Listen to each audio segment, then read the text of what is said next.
Distinguished guests, ladies and gentlemen, and friends of the awardees, I'm Cadet Dominic Denoto, the Brigade Physical Development NCO. On behalf of the Department of Physical Education, I would like to welcome you to the ceremony for the 11th Annual Lieutenant General Hal G. Moore Warrior Athlete of Excellence Award. Brigadier General Quander, Command Sergeant Major Craven, distinguished guests, and family members, thank you for taking time out of your busy schedules to attend in person. The Lieutenant General Hal Moore Warrior Athlete of Excellence Award recognizes one male and female first-class cadet each year. The recipients are extraordinary cadets who best exemplify the qualities of Lieutenant General Moore and the tenets of the Warrior Ethos on the athletic playing fields and in the Department of Physical Education, Boxing, and Combatives programs. Lieutenant General Moore graduated from West Point in 1945. In November of 1965, Moore and his understrength battalion of 450 soldiers fought and won the first major battle of the Vietnam War against over 2,000 North Vietnamese regulars. Lieutenant General Moore earned 2 combat infantryman badges, the Purple Heart, and the Distinguished Service Cross, the nation's second highest award for valor. In 2003, Lieutenant General Moore was selected by the United States Military Academy Association of Graduates as a distinguished graduate. The United States Military Academy and the Department of Physical Education express our enduring gratitude for the legacy of this leader. At this time, I would like to introduce Colonel Retired David Moore, the son of the late Lieutenant General Hal Moore. Colonel David Moore graduated from the United States Military Academy Preparatory School in 1980, the United States Military Academy in 1984, and was commissioned as second lieutenant in the infantry. Colonel Moore's military assignments included service in Germany with the 3rd Armored Division and the 5th Corps Long Range Surveillance Company. He also served in multiple positions with the 82nd Airborne Division. He then transitioned to a career in managing Army procurement programs, ranging from combat vehicles to software program management. Colonel Moore retired in November of 2011, having completed 27 years of active federal service. His awards include the Combat Infantryman Badge, Distinguished Service Medal, Bronze Star, Ranger Tab, and Senior Parachutist Badge with Bronze Star device. Ladies and gentlemen, Colonel Retired David Moore.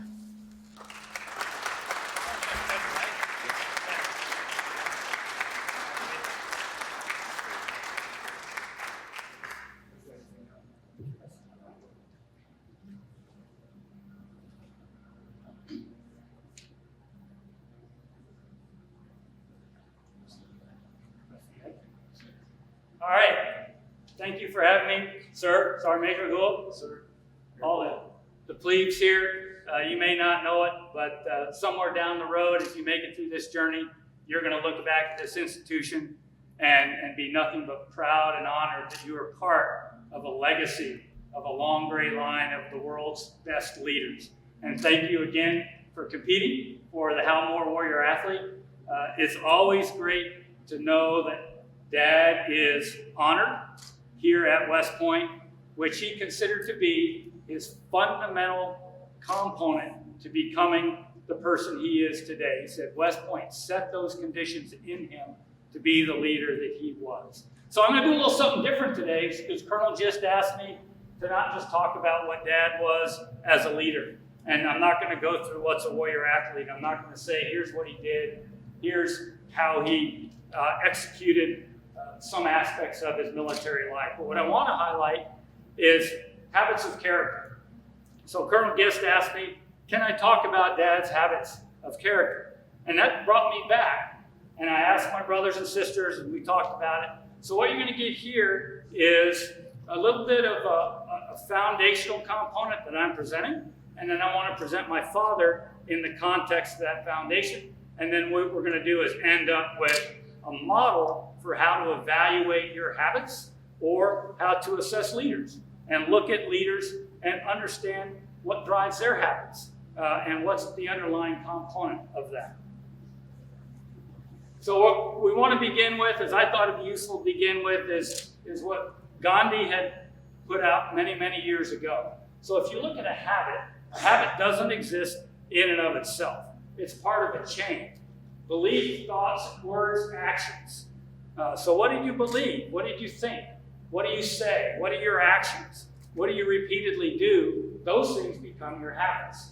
And then your habits become your values, and as Gandhi says, your values become your destiny. So that was model number one I wanted to propose as we go through this discussion.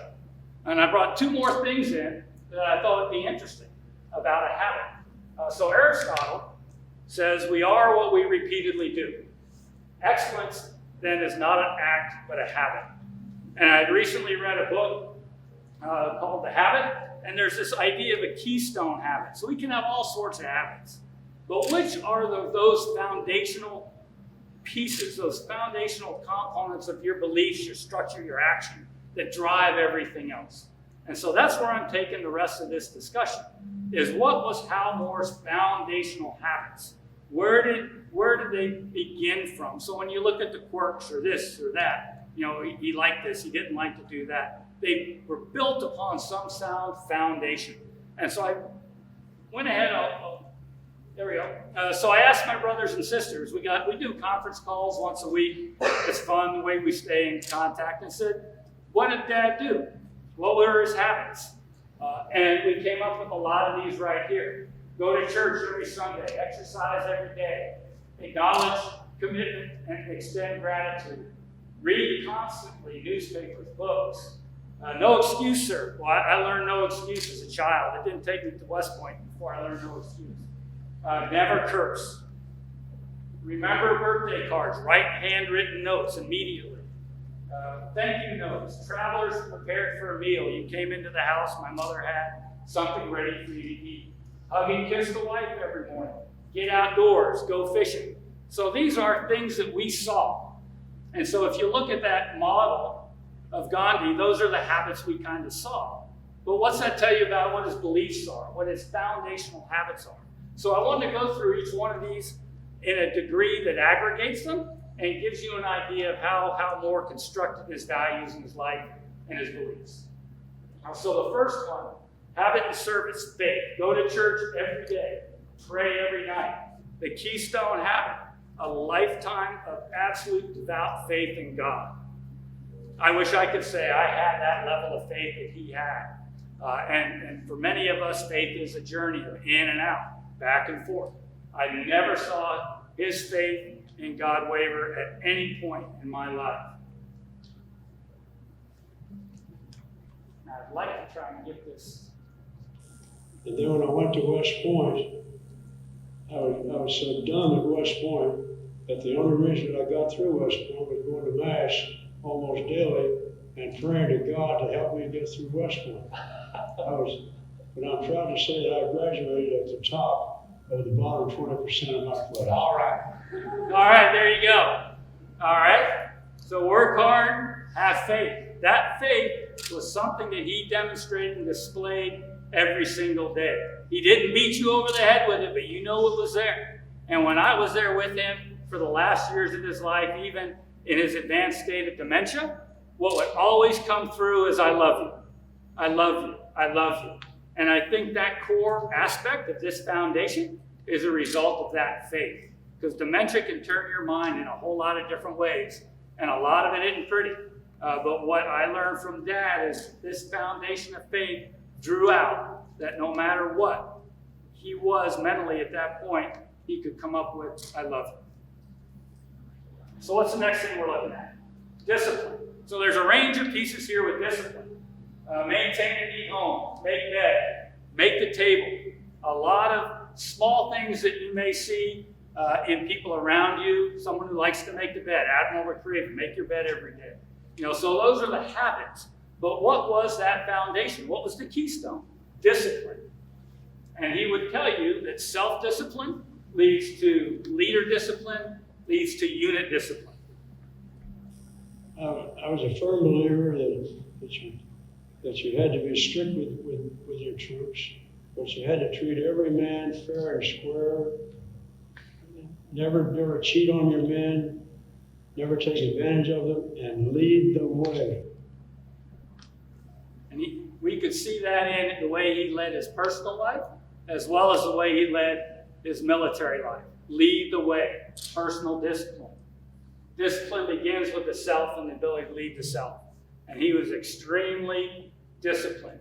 That doesn't mean he was hard or unduly harsh. It just means exactly what he said. He was disciplined, but always demonstrated love, compassion, truth, and clarity.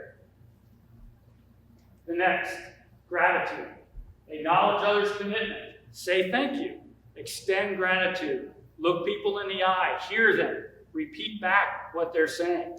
Understand what they are communicating to you. The keystone habit being humility. More often than not, Dad would have said, no man is an island. No leader gets to where that level of success is without the sacrifices of others who brought them to that point. And one aspect of humility, you can't really read it in the lower left here, but he also in Vietnam felt that he didn't deserve his Purple Heart. He felt his wound wasn't significant enough, so he actually returned the Purple Heart and the orders to the Army and said, please revoke this. And the Army said, no, sorry, we can't.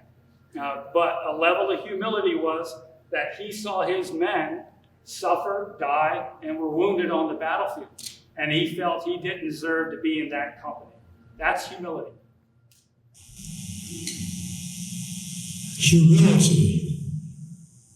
Humility should be the portion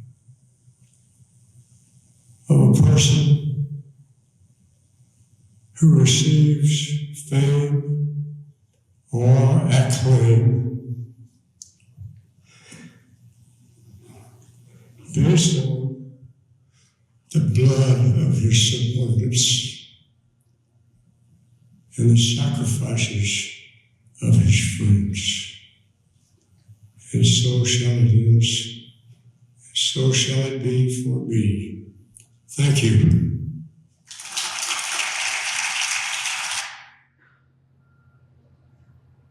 Personal fitness. Well, I can't tell you how many times in my life I heard that top. No fat officers. My God, he would repeat that over and over again. And I wear my Ranger tab in my heart. I will not let myself get fat because I know I've earned that Ranger tab and I don't want to disgrace that. But he was hard on physical fitness. He exercised every day and did have often said, I'm so tired I need to go for a run. That kind of counterculture. I'm so tired I need to lay down. I'm so tired I need to go for a run. I need to re-energize. I need to clear myself. So you think about that. And the other idea of competitiveness. If you've seen the movie, We Were Soldiers, if you read the book at all, that was very much true. When he came into that unit, he stated, only first place trophies will be accepted or displayed in this unit. And they went into that trophy room, first to seventh cav, yanked out everything that wasn't second place or first place and threw it away. So only accept first. Only accept the idea of being the best. So that keystone habit, what makes you have that energy and makes you have that drive and the will is physical fitness. Physical fitness was an aspect of his life every day. And I often think he lived to the age he did, even though his mind became degraded, his physical fitness was so incredibly strong that his body wouldn't let it quit. And that's how he, I believe, survived to the point he did. Physical fitness was a component of his daily makeup. And it was much more than just being physically fit. It's what you create for the world as a result of that discipline for yourself. Regeneration. Dad wasn't always about business. And we all can't be all about business. He was an avid fisherman. Loved to get outside. This is a colorized photo I had of him when he was 13 years old. Notice that fishing, being outdoors, was a continuity component in his life. The idea of regenerating, of finding a way to have fun, of finding a way to be with your family, to love on them, to create that opportunity to have a balanced life. You know, that dreaded word we talk about in the Army, balance, energy management, whatever you want to call it. He worked incredibly hard, and I would say he probably wasn't in balance, but he tried incredibly hard to teach us the love of the outdoors, to teach us fishing, to teach us to do things and be with us outdoors. So that habit, that keystone habit, is regeneration. Find ways to balance yourself. Find ways to regenerate yourself so you're better for yourself and better for your troops, and eventually for your family. Finally, the habit and service of love. Hug and kiss the wife every day. My mother and father met in 1949 at Fort Bragg, and my mom would say, I chased him until he caught me. They got married and spent 35 years together. And they did have an exemplary relationship. And I am honored to have been a child of such a family relationship. I know that is not what everybody can enjoy. Everyone here has their own story. But the idea of compassion and caring as a keystone habit and what can come from that is what I want to communicate. Is that in service, that habit and service of love, carried through not only to the family, to the children, but as you saw in that last video, to the soldiers. He loved his soldiers. As my mom would say, his non-commissioned officers were his brothers, the privates were his sons. And you could see, as he was talking in that humility video, he started to get choked up a bit because he had that intense love and compassion and caring for his soldiers. And so that's how that keystone habit demonstrates itself in all aspects of his life. All right, so I'm going to wrap up here with two more charts.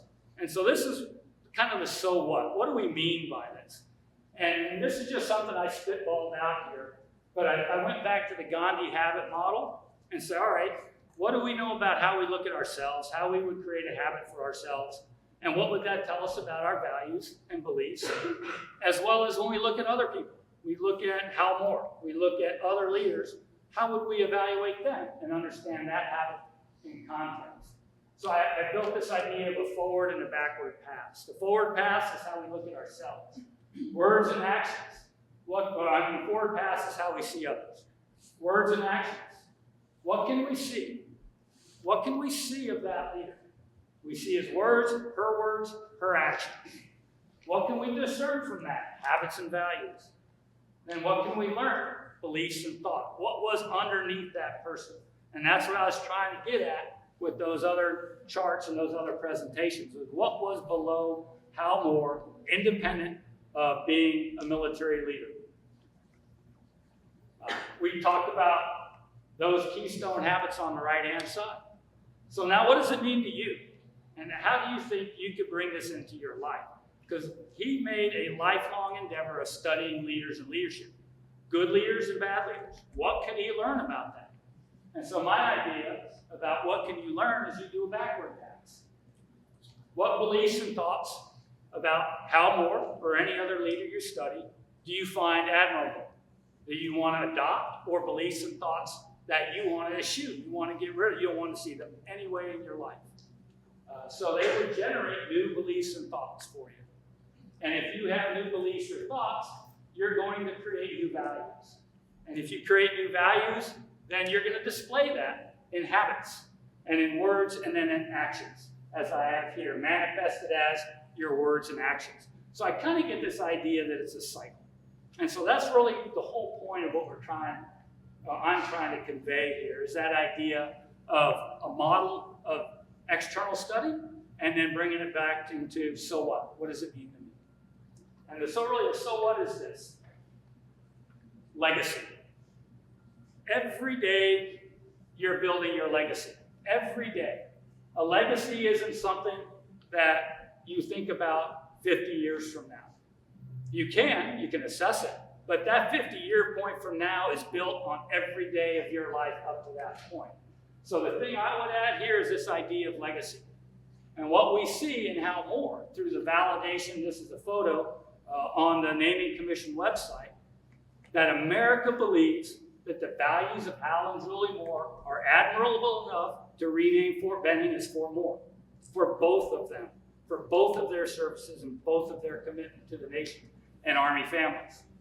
And so that's what the legacy is. So when you look at what you're doing here today, I'll add my personal experience. In many times at my time at West Point, I didn't take this place very seriously. and I regret that. That doesn't mean I didn't have to have fun. You can have fun, but take this seriously. Take every day seriously. Take every day as a gift for your personal development, and think about what keystone habits are you going to build. What are you going to define yourself as? And by this model, I tried to give you a leader example of how potentially you could assess any leader, and then the so what. What's it mean to you? What am I going to adopt? And then as you think about as your goals and objectives in life, what will be my legacy? So I thank you for your time. That's all I have today. And I appreciate everybody coming.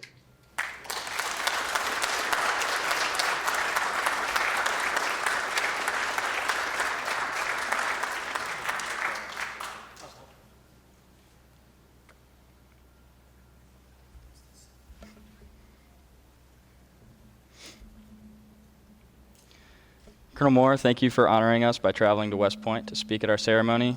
As a symbol of our appreciation, Colonel Moore will be presented with a letter opener that is a miniature replica of the cadet saber.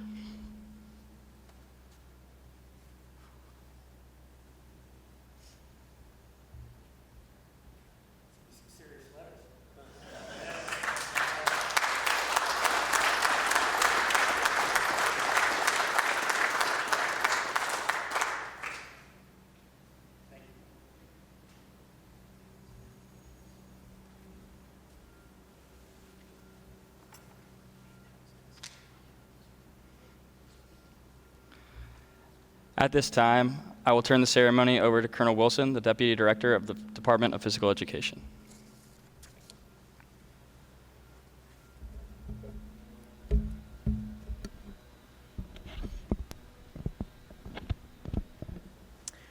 Good afternoon, ladies and gentlemen. Thank you for your presence today as we honor Lieutenant General Hal Moore and his legacy of honorable and distinguished service to our Army, its soldiers, their families, and our nation. Many thanks to the Academy's senior leadership for their support and presence today. Brigadier General Quander, Command Sergeant Major Craven, faculty, staff, coaches, members of the United States Corps of Cadets, friends and family, thank you for joining us for the presentation of the Lieutenant General Hal Moore Warrior Athlete of Excellence Award. Now in its 11th year, the award recognizes the outstanding attributes of 2 cadets. As you have heard already, the award is presented to the first-class cadets who best exemplify the qualities of General Moore: mental toughness, perseverance, winning spirit, and humility, and the tenets of the Warrior Ethos observed during the matriculation of the Department of Physical Education's combatives and boxing curriculum and in competitive sports. Before turning our attention to the award recipients, though, I will take this time to provide context for the award and to specifically highlight General Moore. I'll use this opportunity to illuminate the events of mid-November 1965 in the Battle of Ia Drang Valley during the Vietnam War. Many of us may be most familiar with Lieutenant General Moore based on the depiction of those events in the Hollywood film, We Were Soldiers, and in the book authored by Lieutenant General Moore and Mr. Joe Galloway, We Were Soldiers, Once and Young.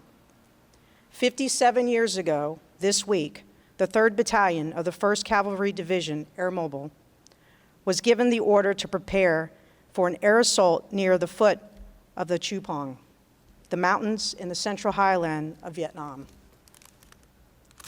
The events that unfolded over the next few days provide context for the leadership attributes Lieutenant General Moore displayed over a distinguished military career and a lifetime of service to soldiers, their families, and our nation. For those familiar with the story, you know that then Lieutenant Colonel Moore led the soldiers of the 1st Battalion, 7th Cavalry, Gary Owen, against the North Vietnamese force that significantly outnumbered the Americans and held key terrain and prepared defensive positions. In austere conditions on unknown ground and with limited intelligence, all while employing new mobility tactics, Hal Moore led by personal example by communicating clear intent, demonstrating the warrior ethos, and fighting to win. For those who served with him, I'm certain that they can share countless stories of his toughness, his perseverance, winning spirit, and humility.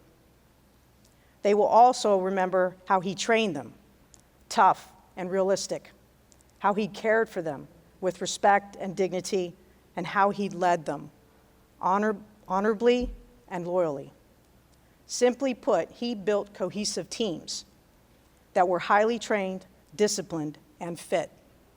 An incredible leader whose humble qualities are the fortune to highlight again today, 57 years since he prepared to take those soldiers into combat. General Moore lived the warrior ethos even before the Army codified warrior ethos in writing. He placed the mission first, he never accepted defeat, he never quit, and he never left a fallen comrade. He developed, fine-tuned, and sustained positive professional habits.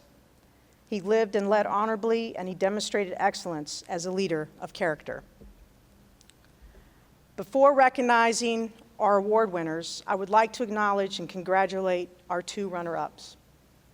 Both are tremendous leaders of character who certainly embody the traits we celebrate today. Congratulations to Cadet Melina Hatton and Kai Bergman. Join me, please, in a round of applause.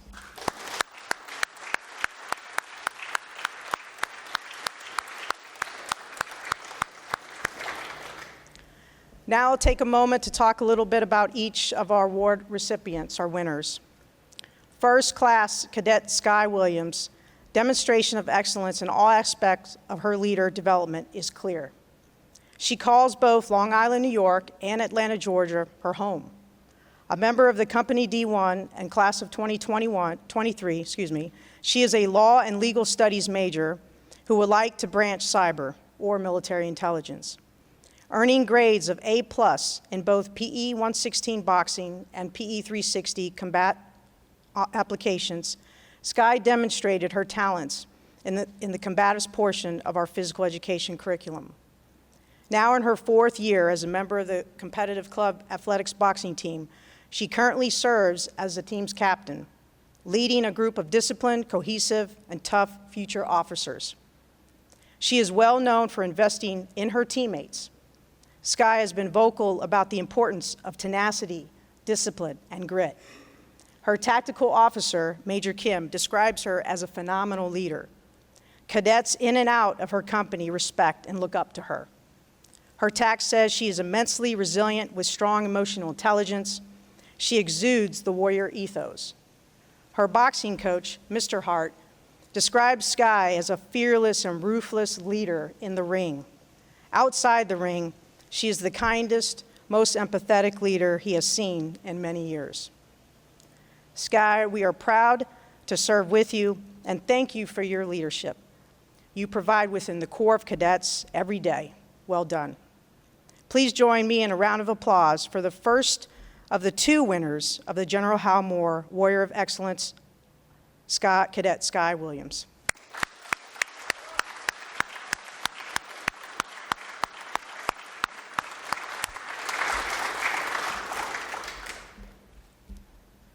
The second of our award winners is Cadet William Rankin. Will is also a duck from the D1 and is a first-class cadet. He's a life science major who would like to attend medical school. If his path here at West Point does not take him to that first medical school that he wants to, his first choice, he intends to branch infantry. From Northwest Iowa, Will is a member of the Corps Squad swimming team. His excellent performance in the physical program includes at least A grades in every course and fitness test across 3+ years. And he has the 2nd highest cumulative program score.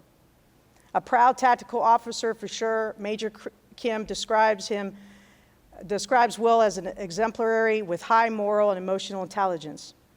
He demonstrates the warrior ethos mentally and is an ideal candidate for this award. His coach, Coach Nigro, calls the cadet athlete, also a former walk-on to the team, far and away one of the best people he has had the honor to work with. Motivated, focused, and willing to do the small and hard things the right way. Another exemplar and worthy of today's recognition among his peers, please join me in a round of applause for Cadet Will Rankin.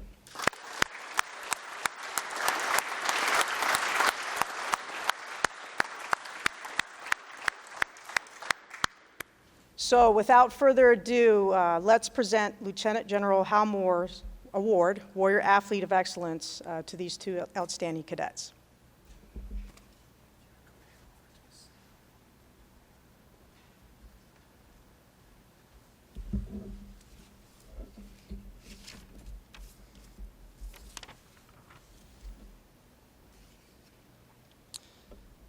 Academy senior leaders will now recognize the winners of the academic year 2023 Lieutenant General Hal Moore Warrior Athlete of Excellence Award with a Department of Physical Education medallion.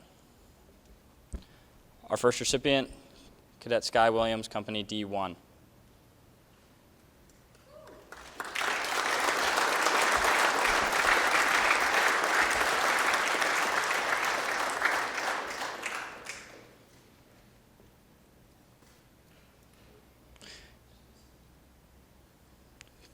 Colonel Moore will now present Cadet Williams with signed copies of Lieutenant General Moore's books.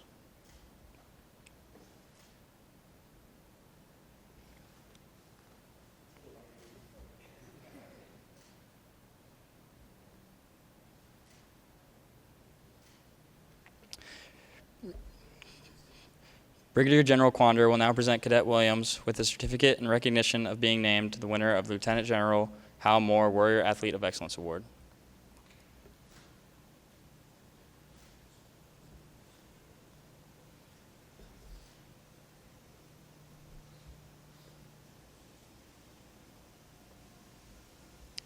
Our second recipient is Cadet William Rankin, Company D1.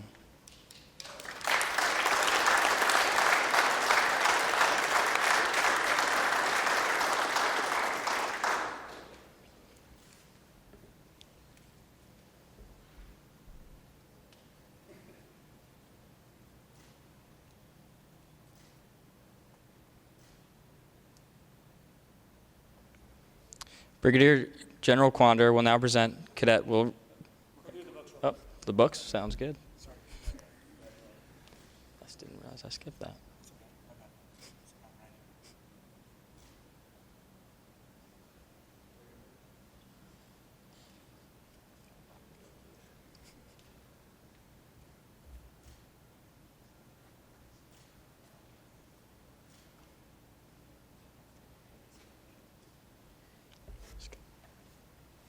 Skye, you want to go take a picture together?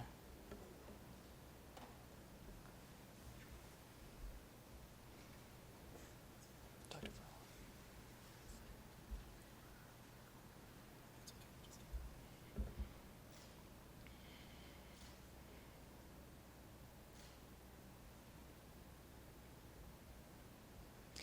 Please give a round of applause for this year's awardees.